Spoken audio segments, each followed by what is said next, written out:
hormonas las podemos clasificar de diferentes maneras. Una de estas maneras de clasificación es según el lugar en el que actúan. Esto dependerá de receptores específicos que las capten, o sea, su acción dependerá de que existan receptores específicos para ellas.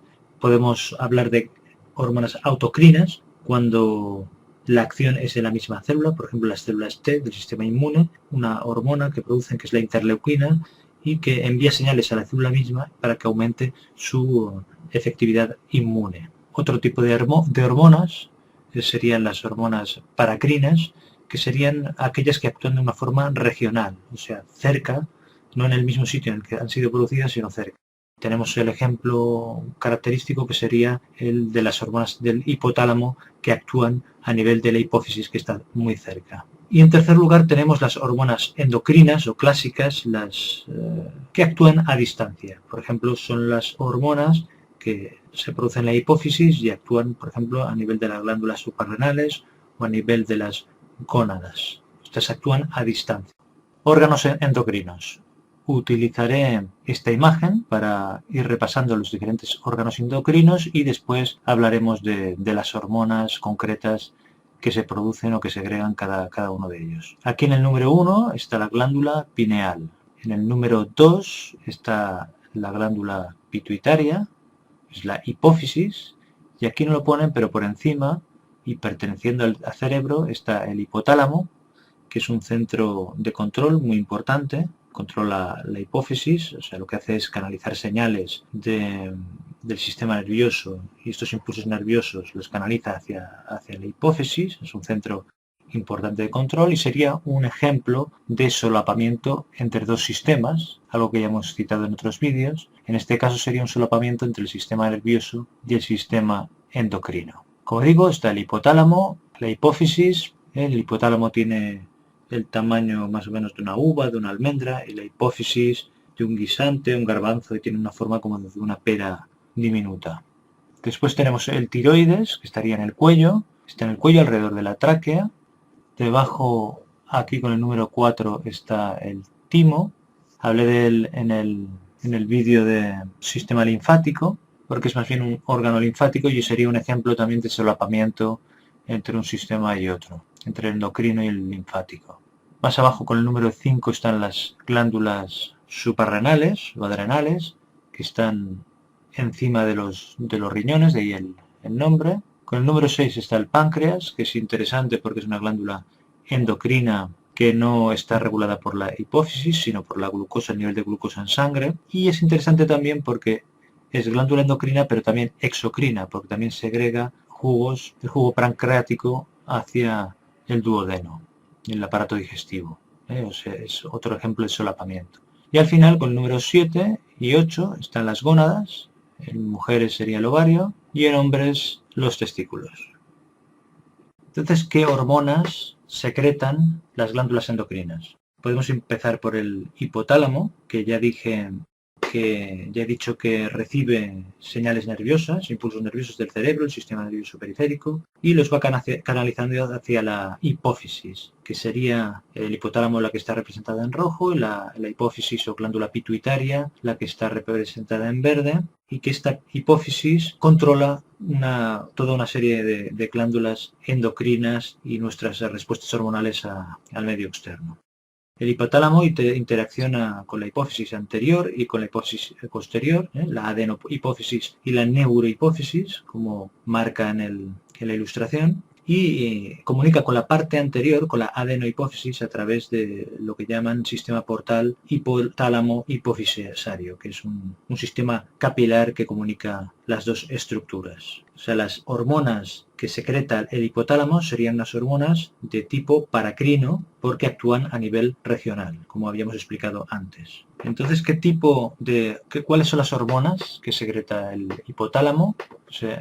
Son, por ejemplo, la TRH, la hormona liberadora de tirotropina, que lo que hace es estimular la secreción de TSH y prolactina en la adenohipófisis. Después podemos encontrar la CRH, que es la hormona liberadora de corticotropina, que lo que hace es inducir la liberación de ACTH en la adenohipófisis. tenemos la GHRH, que es la hormona liberadora de la hormona del crecimiento, que lo que hace es actuar en la adenohipófisis estimulando la liberación de la hormona del crecimiento. Tenemos la GNRH, que es la hormona liberadora de gonadotropinas, que esta induce la liberación de LH y FSH en la adenohipófisis. Y después tenemos dos hormonas inhibidoras. Una es la somatostatina, o GHIH, que es la hormona inhibidora de la hormona de crecimiento, que como su nombre indica inhibe la liberación de la GH a nivel de la adenohipófisis. Y la PIF, o factor inhibidor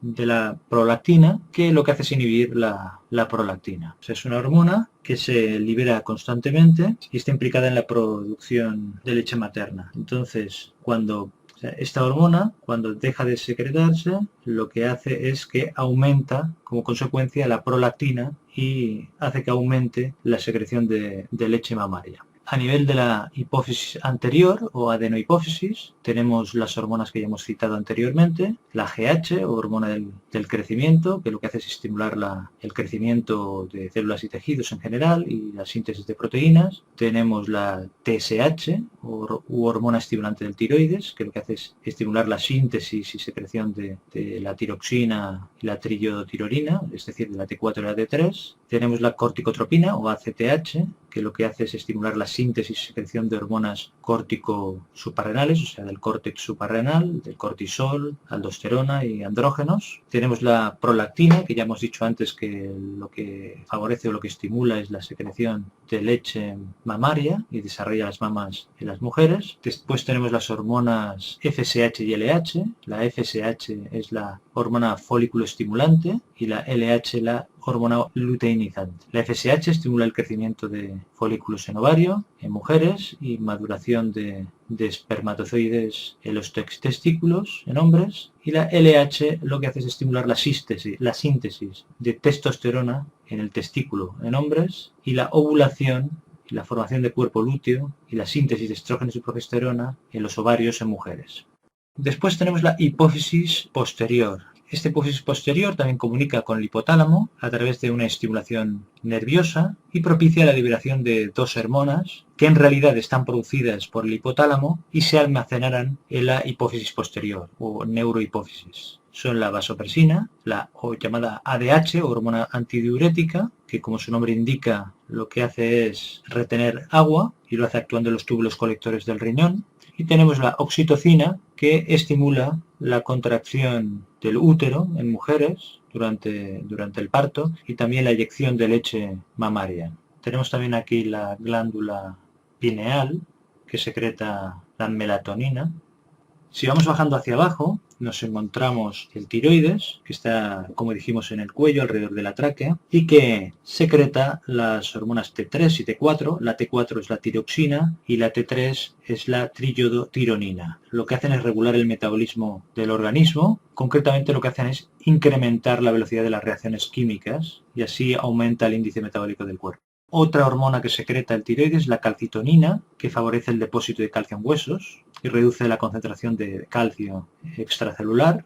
Otra glándula que tenemos es el paratiroides, que en realidad son 4 pequeños nodulitos que están en la parte posterior del tiroides, que lo que hacen es secretar la PTH u hormona paratiroidea, que su función es controlar la concentración de calcio, de ion calcio, en la sangre. Lo que hace concretamente es aumentar su absorción en intestino y en riñón y hacer que se libere el calcio de los huesos. Es importante porque el calcio actúa en el crecimiento óseo, en las contracciones musculares, etc. Después tenemos las glándulas suprarrenales, que ya dijimos que estaban por encima de los riñones, aunque no tienen relación con estos, relación funcional, y que podemos distinguir entre la corteza y la médula suprarrenal, ¿no? La corteza, como su nombre indica, es la parte más externa, la médula es la parte interior de la suprarrenal. En la corteza se secreta cortisol y aldosterona, son los llamados corticosteroides, córtico de corteza. El cortisol está relacionado con la reacción de estrés, hace que aumente la glucosa en épocas de estrés para así tener más energía, tiene funciones antiinflamatorias, en realidad tiene múltiples funciones metabólicas en el metabolismo de proteínas, carbohidratos, grasas. Después tenemos la aldosterona, que ya lo comentamos en el sistema renina-angiotensina-aldosterona, que actúa a nivel renal, aumentando la secreción de potasio y aumentando la reabsorción de sodio y también aumentando la secreción de iones hidrógeno. Regula el volumen de la sangre y de fluido en arterias y venas. En cambio, en la médula suprarrenal nos encontramos las catecolaminas, concretamente la adrenalina y la noradrenalina, o también llamadas epinefrina y norepinefrina, que tienen efectos de estimulación del sistema nervioso simpático y están relacionadas con la reacción de lucha y huida del cuerpo. La respuesta adrenérgica está relacionada con, como digo, en la respuesta a situaciones que son amenazadoras o estresantes. Tenemos después las gónadas, ovarios y testículos. Los ovarios en mujeres secretan estrógenos y progesterona, que están relacionados con las funciones sexuales femeninas y con los caracteres sexuales secundarios. Y la testosterona, que secretan los testículos, que está relacionado con los caracteres sexuales secundarios del varón y el aparato reproductor masculino. Tenemos